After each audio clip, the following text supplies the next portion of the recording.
السلام علیکم ورحمۃ اللہ وبرکاتہ. کیا حال ہے سب کا؟ الحمد للہ. کل کے پارے کے اہم نکات: اکثریت کی پیروی کرنے کی بجائے قرآن و سنت کی پیروی کرنی چاہیے تاکہ نجات حاصل ہو. بغیر علم کے لوگوں کو کچھ بتانا بہت بڑا جرم ہے، کیونکہ اس سے انسان دوسروں کو مس لیڈ کرتا ہے اور ان کے غلط کام کی بھی ذمہ داری انسان پر آ جاتی ہے. جہالت ہدایت کے راستے میں بہت بڑی رکاوٹ ہے.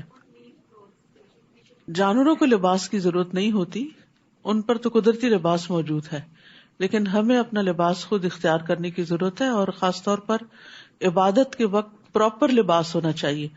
اب رمضان آ رہا ہے اور راتوں کو جاگیں گے، قیام کریں گے، تکلیف اٹھائیں گے، لیکن اگر ہم پراپر شرائط ہی نہیں پوری کر رہے نماز کی تو وہ صرف تھکنا ہے، اس کا فائدہ کچھ نہیں ہوگا. تو مسلمان خاتون کا نماز میں ڈریس کیا ہوتا ہے یہ ہم سب کو پتا ہونا چاہیے، تاکہ نہ ہمارے بال نظر آئے، نہ ہماری گردن نظر آئے، نہ کان نظر آئے، نہ وہ سی تھرو ہو، نہ بازو نظر آئے. کیونکہ بعض لوگ بازو یہاں تک چڑھا لیتے ہیں اور پھر چھوٹا سا دوپٹہ یا اسکارف لے لیتے ہیں اور نماز میں آدھے آدھے بازو نظر آ رہے ہوتے ہیں، تو اس سے نماز نہیں ہوتی. اسی طرح تنگ شلواریں پہن لیتے ہیں جس سے ٹخنے ننگے ہو جاتے ہیں، جو ہی رکوع میں جاتے ہیں پنڈلیوں کا بھی کچھ حصہ ننگا ہونے لگتا ہے، کیونکہ اللہ تعالیٰ کا حکم ہے خذوا زینتکم عند کل مسجد. ہر مسجد میں، اور مسجد میں مراد عبادت کی جگہ ہے، اور عورت کی عبادت کی جگہ اس کے گھر کا مصلی بھی ہوتا ہے. تو اس وقت پراپر زینت، مناسب مہذب لباس پہن کے اللہ سبحانہ تعالیٰ کی حضور حاضر ہونا چاہیے. کیونکہ دنیا میں بھی آپ دیکھیے، اگر آپ کسی بڑے کے پاس جاتے ہیں، کسی خاص اہم موقع پر آپ حاضر ہوتے ہیں، تو آپ اپنے ڈریس کا بہت خیال رکھتے ہیں کہ پراپر ڈریس ہو، فارمل ڈریس ہو. تو نماز کا بھی ایک فارمل ڈریس ہے. اور عام طور پر بھی مسلمان عورت جو ہے وہ اپنے سطر کو ڈھانک کے رکھتی ہے، وہ دوسروں کے لیے نظارہ دعوت نہیں ہوتی. حلال اور حرام سے متعلق معلوم ہونا چاہیے تاکہ انسان حرام سے بچ سکے. فرقہ واریت سے بچیے. افضل عمل پانی پلانا ہے. سب نے سوچا پانی پلانے کا کیا طریقہ اختیار کرنا ہے، اور کل میرا خیال ہے ڈائننگ ٹیبل پہ شعوری طور پر پانی بھر کے رکھا ہوگا آپ نے، تاکہ آپ کے ہاتھ سے سب پیئیں. قرآن ایک بابرکت کتاب ہے جس سے ہر طرح کی برکتیں آتی ہیں. جو شخص دین کی دعوت دینے والا ہو اس کے اندر دو کوالٹیز بہت ضروری ہیں. ایک یہ کہ اس کے اندر لوگوں کی محبت، خیرخواہی، ان کا بھلا چاہنا ہو، اپنے کسی مطلب سے جا کے نہیں ان کو واز کرے. اور دوسرے علم کے ساتھ رہنمائی کرے. عملی زندگی میں آدم علیہ السلام کے طریقے کو فالو کرنا ہے کہ اگر کوئی غلطی ہو جائے تو فوراً معافی مانگ لے، نہ کہ شیطان کی طرح اپنی غلطی پہ اکڑنا. نیکیوں کے منصوبے اور نیتیں اور ارادے اور خواہش اور تمنا کرتے رہنا چاہیے. اللہ تعالیٰ مجھ سے یہ کام بھی کروا لے، میں یہ بھی کروں، میں یہ بھی کروں. یعنی دل میں اس طرح کی باتیں کیا کریں، کیونکہ ان نیک خیالات پر بھی نیکیاں لکھی جاتی ہیں. یعنی جب آپ کو شوق ہوگا تو اللہ تعالیٰ کی طرف سے توفیق بھی ہو جائے گی. السلام علیکم ورحمۃ اللہ وبرکاتہ. کیا حال ہے سب کا؟ الحمد للہ. نحمده ونصلي على رسوله الكريم، اما بعد فاعوذ بالله من الشيطان الرجيم. بسم الله الرحمن الرحيم. رب اشرح لي صدري ويسر لي امري واحلل عقدة من لساني يفقهوا قولي. قرآن مجید نور ہے. اللہ سبحانہ تعالیٰ فرماتے ہیں، یا ایہا الناس قد جاءکم برہان من ربکم وانزلنا الیکم نورا مبینا. اے لوگو، بلا شبہ تمہارے پاس تمہارے رب کی طرف سے ایک واضح دلیل آ گئی ہے، اور ہم نے تمہاری طرف ایک واضح نور نازل کیا ہے. تو نور روشنی کیا دکھاتی ہے؟ اندھیروں میں راہ دکھاتی ہے. تو یہ زندگی اندھیروں سے بھری ہوئی ہے، جہالت کے، لا علمی کے. اس میں جب قرآن کا نور آتا ہے تو انسان کو صحیح اور غلط کا فرق پتہ چلتا ہے اور صحیح راستہ معلوم ہوتا ہے. زید بن ارقم رضی اللہ عنہ سے مروی ہے، وہ کہتے ہیں کہ رسول اللہ صلی اللہ علیہ وسلم نے فرمایا، آگاہ رہو اے لوگو، میں ایک انسان ہوں، قریب ہے کہ میرے رب کا بھیجا ہوا میرے پاس آئے تو میں اسے قبول کر لوں. اور میں تم میں دو بھاری چیزیں چھوڑے جا رہا ہوں ان میں سے پہلی اللہ کی کتاب ہے جس میں ہدایت اور نور ہے. اس کتاب میں کیا ہے؟ ہدایت اور نور ہے. تو تم اللہ کی کتاب کو پکڑے رکھو. اب یہ نہیں کہ صرف رمضان تک پکڑنا ہے اور پھر چھوڑ دینا ہے، نہیں، اس کو پکڑے رکھو اور اس کے ساتھ مضبوطی سے جڑے رہو، یعنی اسے اپنی زندگی کا حصہ بنا لو. اور آپ نے اللہ کی کتاب پر بہت زور دیا اور اس کی خوب رغبت دلائی، یعنی لوگوں کو شوق دلایا کہ وہ قرآن کے ساتھ اپنا تعلق مضبوط کریں. پھر آپ نے فرمایا دوسری چیز میرے اہل بیت ہیں، میں تم لوگوں کو اپنے اہل بیت کے بارے میں اللہ کی یاد دلاتا ہوں، یعنی ان کے ساتھ احسان کا رویہ اختیار کرنا. میں تم لوگوں کو اپنے اہل بیت کے بارے میں اللہ کی یاد دلاتا ہوں، میں تم لوگوں کو اپنے اہل بیت کے بارے میں اللہ کی یاد دلاتا ہوں. تو ہمارے لیے لازم ہے کہ ہم اس زندگی کے سفر میں رسول اللہ صلی اللہ علیہ وسلم کے ارشادات کو یاد رکھیں. 9واں پارہ. اعوذ باللہ من الشیطان الرجیم. بسم اللہ الرحمن الرحیم. قال الملأ الذین استکبروا من قومه لنخرجنك یا شعیب والذین آمنوا معك من قريتنا أو لتعودن في ملتنا قال أولو كنا كارهين.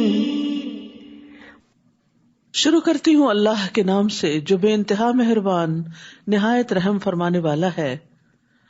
اس قوم کے متکبر سرداروں نے کہا، شعیب ہم تجھے اور ان لوگوں کو جو تیرے ساتھ ایمان لائے ہیں اپنی بستی سے نکال دیں گے یا پھر تمہیں ہمارے دین میں واپس آنا ہوگا. شعیب علیہ السلام نے کہا، خواہ ہم اسے ناپسند کرتے ہوں تو بھی. تو ہم دیکھتے ہیں کہ ہر نبی کی مخالفت اس قوم کے بڑے بڑے لوگوں نے کی، ایلیٹ کلاس نے کی، اور اس کی بنیادی وجہ کیا تھی کہ وہ اپنے آپ کو بڑا سمجھتے تھے. وہ سمجھتے تھے کہ اگر نبوت بھی آنی تھی تو اس کے حقدار ہم زیادہ تھے، ہمارے پاس یہ سب کچھ آنا چاہیے تھا، ہم لوگوں کو گائیڈ کرتے، اور اب چونکہ نبوت کسی اور کے پاس آ گئی ہے تو ہم اس کی پیروی کرنے والے نہیں. تو متکبر لوگوں کا طریقہ کار ایک ہی جیسا ہوتا ہے، وہ ناحق طریقے سے جھگڑا اور بحث کرتے ہیں، اور اگر اس پہ بے بس ہو جاتے ہیں تو دھمکیوں پہ اتر آتے ہیں. اور یہاں پر وہ دھمکیاں دے رہے ہیں کہ ہم تمہیں اپنی قوم سے نکال دیں گے، اپنے ملک سے نکال دیں گے، ہم تمہیں اپنے درمیان برداشت نہیں کرتے، اور جو تمہارے اوپر ایمان لے آئے ہیں ان کو بھی نکال دیں گے، یا پھر لازماً تمہیں ہماری ملت میں واپس آنا ہوگا، ہمارے طریقوں کو فالو کرنا ہوگا. تو شعیب علیہ السلام نے صرف اتنا کہا، اولو کننا کارہین، کیا پھر بھی اگر ہم اسے ناپسند کرتے ہوں. کیونکہ اہل ایمان کے لیے ایمان کو چھوڑنا، دین کو چھوڑنا، دین کے طریقے کو چھوڑنا انتہائی ناپسندیدہ ہوتا ہے. اور جس شخص کو ایمان کی حلاوت ایک دفعہ نصیب ہو جاتی ہے پھر وہ ایمان کو ترک نہیں کرتا.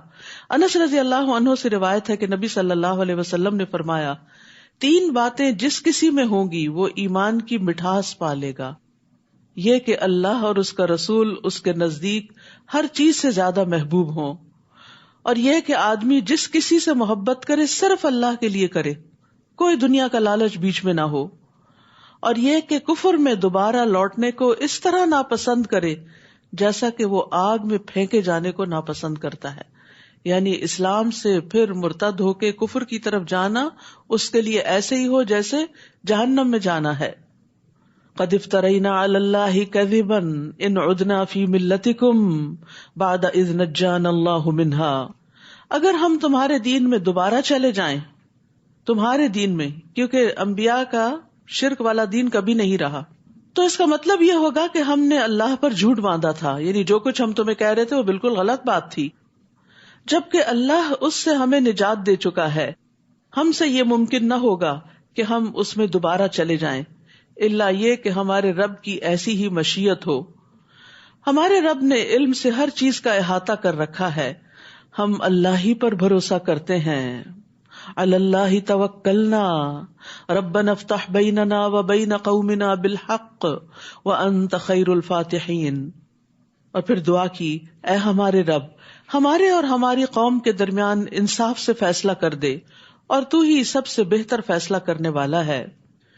یہاں پر ہم دیکھتے ہیں کہ ایک نبی بھی اپنے نیک عمل پر، اپنے ایمان پر غرور نہیں کرتے. انسان کو کبھی یہ نہیں سوچنا چاہیے کہ نیکی کی آج جس حالت پر میں ہوں یا ایمان کے جس درجے پر ہوں، بس یہ اس پر تو مجھے ہمیشگی حاصل ہو گئی. نہیں، الا ان یشاء اللہ، یہ اللہ ہی کے فضل سے ہوا، اور اس پر اس وقت تک قائم رہوں گا جب تک اللہ چاہے گا. تو انبیاء اور صالحین ہمیشہ سے یہ جانتے ہیں کہ ان کا دین پر ثابت قدم رہنا اللہ کی مشیت کی وجہ سے ہے، اس میں ان کا اپنا کوئی کمال نہیں. اگر آج ہم یہاں آ کر بیٹھے ہیں تو ہمارا کمال نہیں، ہمارے لیے یہ راستے اللہ سبحانہ تعالیٰ نے آسان کیے اور ہمارے دلوں کو اپنی کتاب کی طرف راغب کیا. اور یاد رکھیے، دل اللہ کے ہاتھ میں ہے. اسی لیے نبی صلی اللہ علیہ وسلم بکثرت یہ دعا مانگتے تھے، اور وہ اللہ کے رسول تھے. یا مقلب القلوب ثبت قلبی علی دینک، اے دلوں کے پھیرنے والے، میرے دل کو اپنے دین پر ثابت قدمی عطا فرما. تو ہم سب کو بھی اس راستے پر ثابت قدمی کی دعا کرنی چاہیے. تو ایک مرتبہ صحابہ نے عرض کیا، یا رسول اللہ صلی اللہ علیہ وسلم، ہم آپ پر اور آپ کی تعلیمات پر ایمان لائے ہیں، کیا آپ کو ہمارے متعلق کسی چیز سے خطرہ ہے کہ ہم پھر جائیں گے؟ آپ نے فرمایا، ہاں، کیونکہ دل اللہ عز و جل کی انگلیوں میں سے 2 انگلیوں کے درمیان ہے، وہ جیسے چاہتا ہے اسے بدل دیتا ہے. تو اس لیے انسان ہدایت پر ہوتے ہوئے بھی ڈرتا رہے کہ کہیں ایسا نہ ہو کہ کوئی ایسی چیز مجھے اس دین سے پھیرنے کا سبب بن جائے. خصوصاً جب انسان کو ایمان کی، دین کی، قرآن کے علم کی حلاوت محسوس ہونے لگتی تو وہ سب سے زیادہ قیمتی چیز اس کو سمجھتا ہے، اور اس پر قائم رہنے کی پھر دعا بھی کرتا ہے، اپنا کمال نہیں سمجھتا. یاد رکھیے، ایک لمحے میں دل پلٹ سکتے ہیں، ایمان سے کفر کی طرف الٹ سکتے ہیں. جبیر بن نفیر سے مروی ہے، وہ کہتے ہیں میں حمص میں ابو درداء کے پاس ان کے گھر گیا تو وہ اپنی مسجد میں کھڑے نماز پڑھ رہے تھے. جب وہ تشہد میں بیٹھے تو نفاق سے اللہ عز و جل کی پناہ مانگنے لگے. جب انہوں نے سلام پھیرا تو میں نے ان سے کہا، اے ابو درداء، اللہ آپ کو معاف فرمائے، آپ کا نفاق سے کیا تعلق؟ آپ کو کیوں منافقت سے ڈر لگ رہا ہے؟ آپ اور نفاق کا کیا جوڑ؟ انہوں نے 3 دفعہ کہا، اللہم غفرن، اللہم غفرن، اللہم غفرن، اللہ تو معاف کر دینا. فرمایا، اللہ کی قسم، ایک آدمی ایک گھڑی میں ہی ایک فتنے میں ڈال دیا جاتا ہے اور وہ اپنے دین سے پھر جاتا ہے. یعنی بعض اوقات شیطان کوئی ایسا وسوسہ دل میں ڈالتا ہے کہ انسان کہیں سے کہیں پہنچ جاتا ہے. تو اس لیے بہت ضروری ہے کہ انسان اللہ تعالیٰ سے استقامت مانگتا رہے. وقال الملأ الذين كفروا من قومه لئن اتبعتم شعيبا انكم اذا لخاسرون. اس کی قوم کے کافر سرداروں نے کہا، اگر تم لوگوں نے شعیب کی پیروی کی تو تم نقصان اٹھاؤ گے. پھر بالآخر کیا ہوا کہ وہ اپنی ضد پہ اڑے رہے تو اللہ کا عذاب ان پہ آ گیا. فأخذتهم الرجفة فأصبحوا في دارهم جاثمين. پھر انہیں ایک خطرناک زلزلے نے آ لیا اور وہ اپنے گھروں میں اوندھے پڑے رہ گئے. یعنی انہیں زلزلے نے آ پکڑا. انہوں نے شعیب علیہ السلام اور ان کے ساتھیوں کو دھمکایا تھا اور شہر سے نکال دینے کا پروگرام بنایا تھا، تو اللہ سبحانہ وتعالیٰ نے ان پہ زلزلہ بھیج کے ان کو پکڑ لیا. الذین کذبوا شعیبا، جن لوگوں نے شعیب علیہ السلام کو جھٹلایا تھا ان کی حالت یہ ہو گئی گویا وہ کبھی آباد ہی نہ ہوئے تھے. حالانکہ وہ بزنس والے لوگ تھے، بہت مالدار لوگ تھے، بہت کھاتے پیتے، بہت فلرشڈ تھے، لیکن سب بجھ کر رہ گئے. جنہوں نے شعیب علیہ السلام کو جھٹلایا تھا بالآخر وہی خسارے میں رہے، انہوں نے ہی نقصان اٹھایا. شعیب انہیں یہ کہتے ہوئے وہاں سے چلے گئے کہ اے میری قوم، میں نے تمہیں اپنے رب کا پیغام پہنچا دیا تھا اور ممکن حد تک میں تمہاری خیر خواہی کرتا رہا، تو اب میں ان لوگوں پر کیسے افسوس کروں جو انکار ہی کرتے رہے، مان کے ہی نہ دیے. اور ہم نے جب بھی کسی بستی میں کوئی نبی بھیجا تو وہاں کے رہنے والوں کو سختی اور تکلیف میں مبتلا کیا تاکہ وہ عاجزی کی روش اختیار کریں. پھر ہم نے ان کی بدحالی کو خوشحالی میں بدل دیا، یہاں تک کہ وہ خوب پھلے پھولے اور کہنے لگے یہ اچھے اور برے دن تو ہمارے آباء و اجداد پر بھی آتے رہے ہیں. پھر یکدم ہم نے انہیں پکڑ لیا اور انہیں خبر تک نہ ہوئی. تو یاد رکھیے کہ خوشحالی اور بدحالی دونوں ہی امتحان کے دو پرچے ہوتے ہیں، دونوں ہی امتحان. تکلیف میں تو انسان پھر سمجھتا ہے کہ یہ میرے اوپر امتحان ہے، آزمائش ہے، پتہ نہیں اللہ تعالیٰ کی ناراضگی ہے کوئی، اس وجہ سے میرے حالات نہیں بدلتے. لیکن جب خوشحالی آتی ہے اور نعمتیں فراواں ہو جاتی ہیں تو انسان سب کچھ بھول جاتا ہے. انسان کے اندر یہ خیال آتا ہے کہ میرا رب مجھ سے بڑا راضی، لہٰذا وہ گناہ پہ گناہ بھی کرتا چلا جاتا ہے، اللہ کی نافرمانیوں کی طرف چل پڑتا ہے اور توبہ استغفار بھی نہیں کرتا.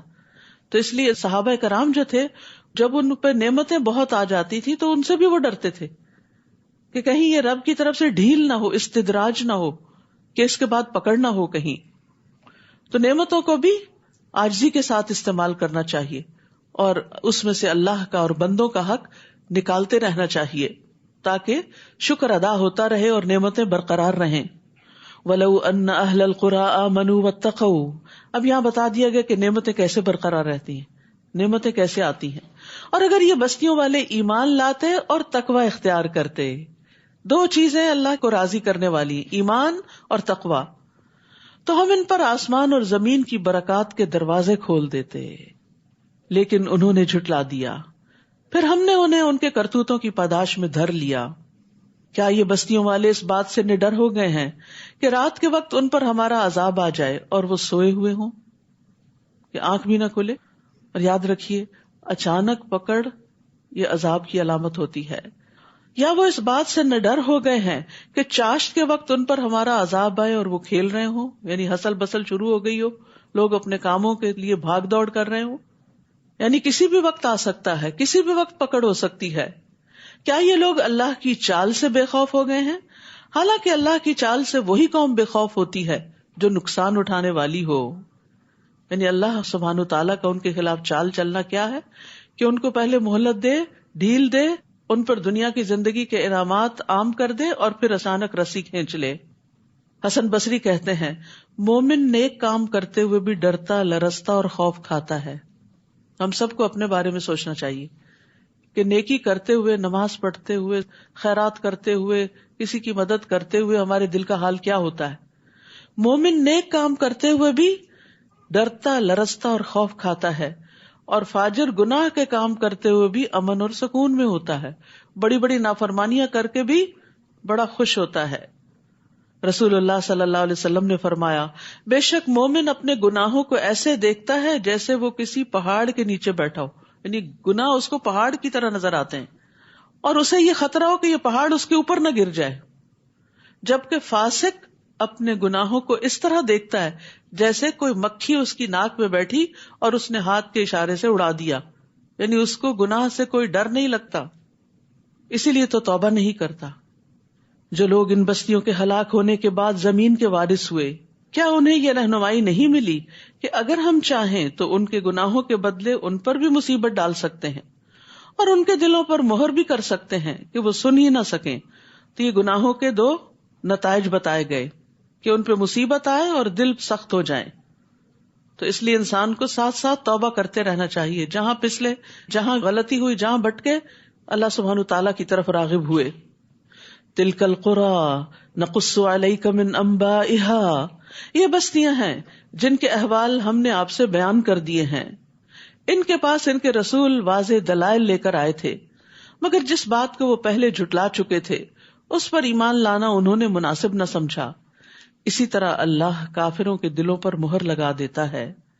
ان میں اکثر لوگ ایسے تھے جن میں ہم نے عہد کا لحاظ نہ پایا، اور ان میں سے اکثر کو فاسق ہی پایا، یعنی کمٹمنٹ نہیں کی، دین کی کوئی بات کبھی اختیار کی بھی تو اس پر ثابت قدمی اختیار نہیں کی. ثم بعثنا من بعدهم موسى بآياتنا الى فرعون وملئه فظلموا بها فانظر كيف كان عاقبة المفسدين. ان کے بعد ہم نے موسیٰ علیہ السلام کو اپنے معجزات دے کر فرعون اور اس کے درباریوں کی طرف بھیجا، مگر انہوں نے بھی ہمارے معجزات سے ناانصافی کی. پھر دیکھ لو فساد کرنے والوں کا کیا انجام ہوا. تو یہاں سے آخر تک ایک طویل قصہ آئے گا موسیٰ علیہ السلام کا، اور اس میں دیکھنے کو کہا گیا ہے فانظر، غور کرو، دیکھو، کیف کان عاقبۃ المفسدین، کہ فسادیوں کا انجام کیسے ہوا. یعنی جو لوگ زمین میں فساد کرتے ہیں، تکبر کرتے ہیں، اپنے آپ کو بڑا سمجھ کر دوسروں کے اوپر ظلم ڈھاتے ہیں، ناانصافیاں کرتے ہیں، پھر بالآخر ایک دن ان کا انجام کیسے ہوتا ہے. وقال موسیٰ یا فرعون انی رسول من رب العالمین. موسیٰ نے فرعون سے کہا میں یقیناً اللہ رب العالمین کا رسول ہوں، میرے شایان شان یہی ہے کہ میں اللہ کے متعلق وہی بات کروں جو سچی ہو. میں تمہارے پاس تمہارے رب کی طرف سے معجزات لے کر آیا ہوں، یعنی وہ تمہارا بھی رب ہے، لہٰذا بنی اسرائیل کو میرے ساتھ روانہ کر دو. یعنی جو ان کو غلام بنا رکھا ہے ان کو اس غلامی سے نجات دے دو.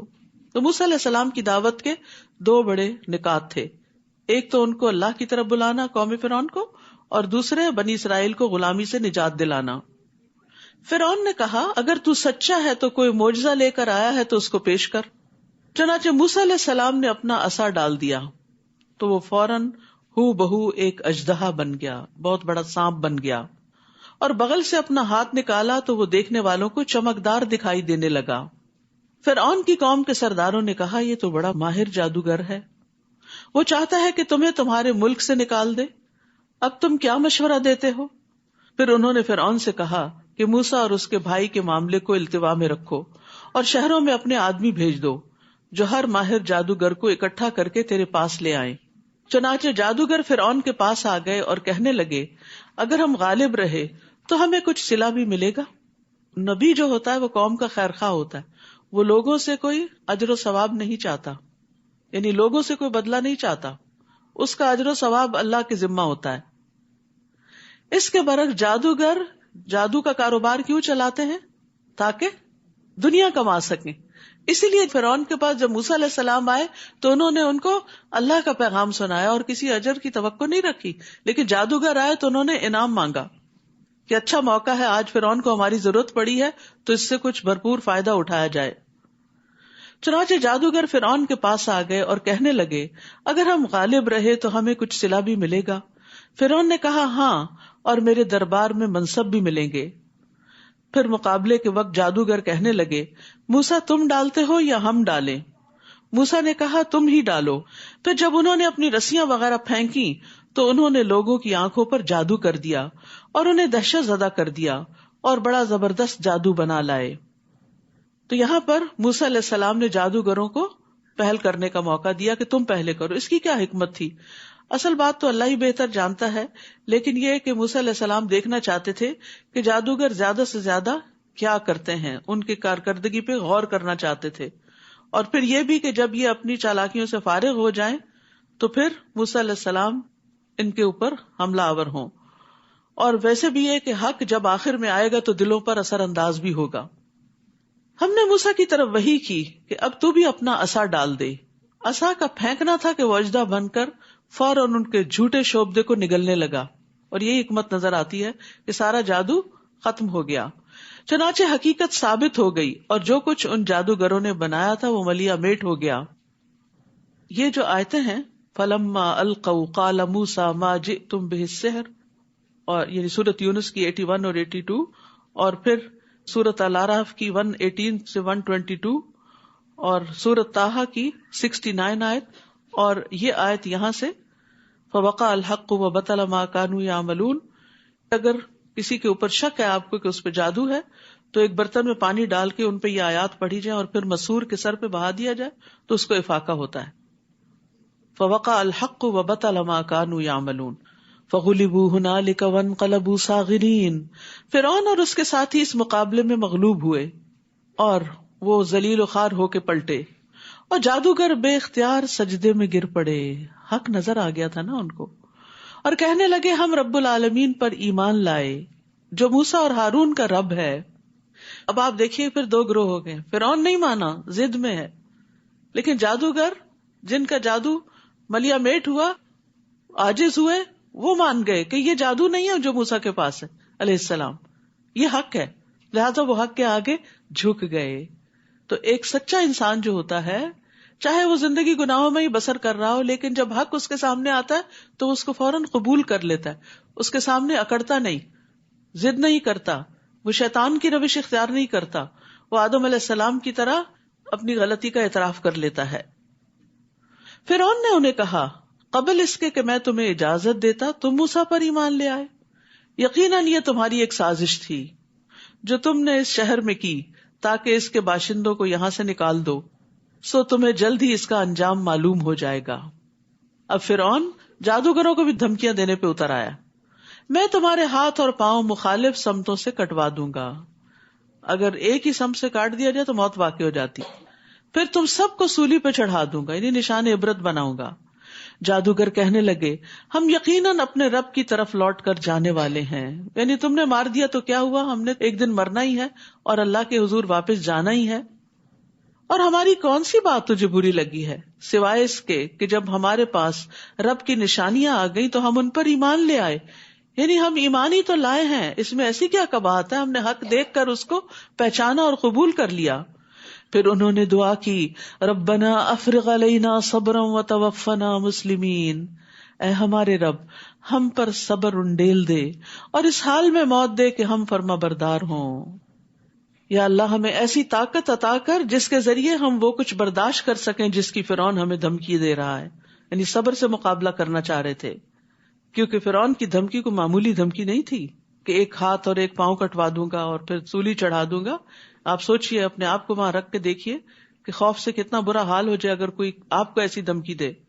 تو انہوں نے اللہ سبحانہ تعالیٰ سے فوراً مدد مانگی کہ بڑے سے بڑے گھبرا دینے والے موقع پر بھی انسان کو ہمت نہیں ہارنی چاہیے، اللہ سبحانہ تعالیٰ کی طرف رجوع کرنا چاہیے.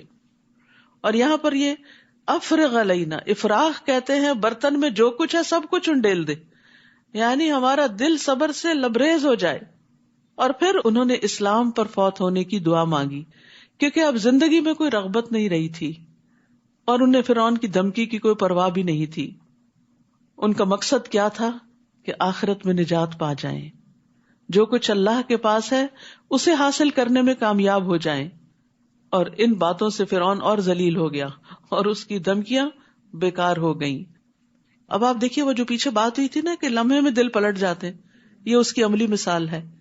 ان جادوگروں کے دل لمحے میں پلٹ گئے. جب دیکھا عصا کو بس جاتے دیکھا کہ سارا ان کا جادو نکل گیا تو ضد میں نہیں آئے کہ ہم ہار گئے ہیں، ہم ان کی بات نہیں دیکھتے. انہوں نے کہا اوہ یہی حق ہے. حق کو دیکھتے ہی فوراً قبول کر لیا، دل پلٹ گئے، ایمان کی طرف آ گئے. اور پھر ایمان جب آیا تو اس کی روشنی سے انہیں جو سب سے بڑی فکر لگی وہ آخرت کی تھی. پھر ان کی دھمکیوں کی بھی نہیں، اس کے مقابلے میں صبر مانگ لیا، لیکن اصل میں آخرت کی کامیابی مانگی.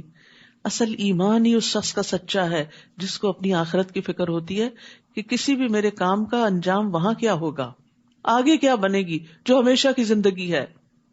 وقال الملأ من قوم فرعون اتذر موسى وقومه ليفسدوا في الارض.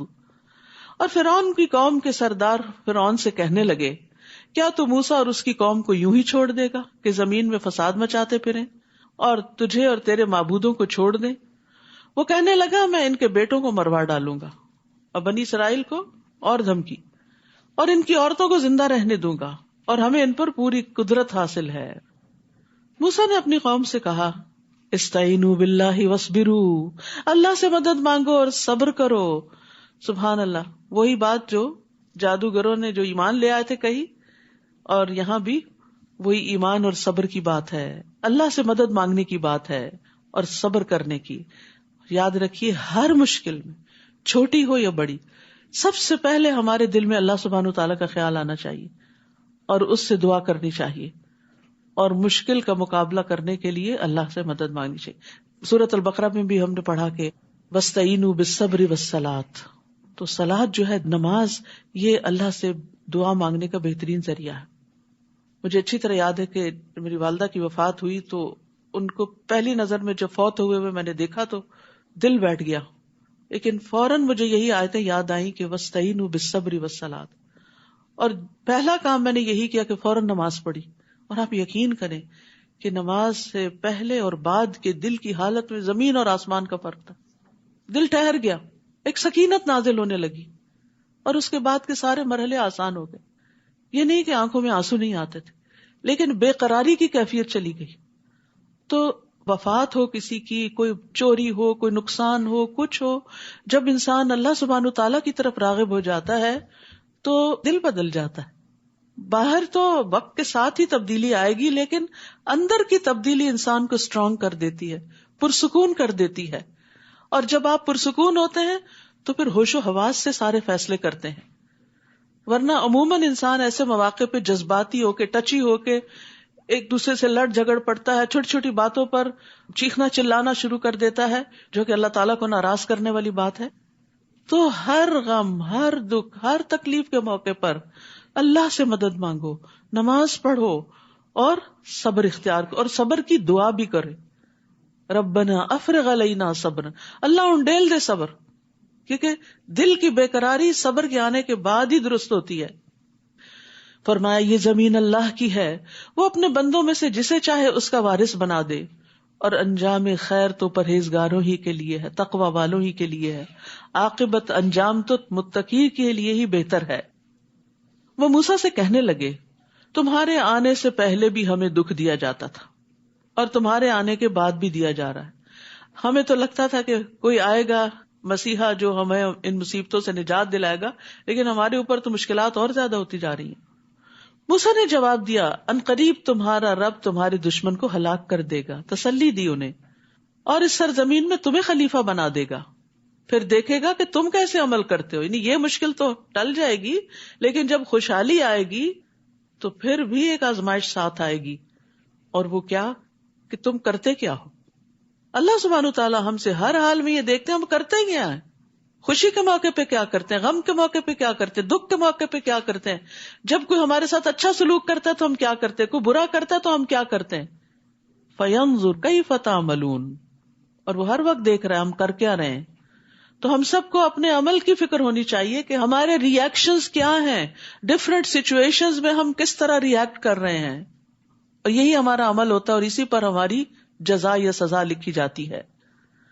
پھر ہم نے آل فرعون کو کئی سال تک قحط اور پیداوار کی کمی میں مبتلا رکھا کہ شاید وہ کوئی سبق حاصل کرے. جب اتنا بڑا معجزہ دیکھ کے بھی نہیں مانے تو ابھی مزید بھی ڈھیل دی گئی، کئی سال اور دیے گئے شاید سمجھ جائیں. ویسے اللہ سبحانہ تعالیٰ کا حوصلہ ہے کہ ایسے لوگوں کو برداشت کرنا. ہم ہوں اور ہمارے پاس طاقت ہو تو ہم اپنے مخالفوں کو ایک لمحے میں نیست و نابود کر دیں. یہ تو بے بسی ہے نا کہ پھر انسان صبر کر جاتا ہے. لیکن اللہ سبحانہ تعالیٰ واقعی الصبور ہے، انتہا درجے کا صبر کرنا، الحلیم ہے، بے حد برداشت کرنے والا ہے، بردبار ہے. تو پھر اب قوم فرعون کا ایک اور امتحان ہوا، قحط سالی اور خشک سالی، یعنی پیداوار آسمانی آفتوں سے ہلاک ہو جاتی، یعنی فصلیں ماری جاتی یا پھر کچھ اگتا نہیں. یہ سب کچھ کس لیے تھا؟ لعلہم یذکرون، شاید کہ وہ نصیحت حاصل کریں، کیونکہ سختیاں، تکلیفیں، آزمائشیں انسان کا دل نرم کرتی ہیں، انسان کے اندر جھکاؤ آتا ہے، اور اللہ سبحانہ تعالیٰ کے پاس جو کچھ اجر و ثواب ہے اور جنت میں جو کچھ موجود ہے، سختی کے وقت انسان اس کی طرف راغب ہوتا ہے.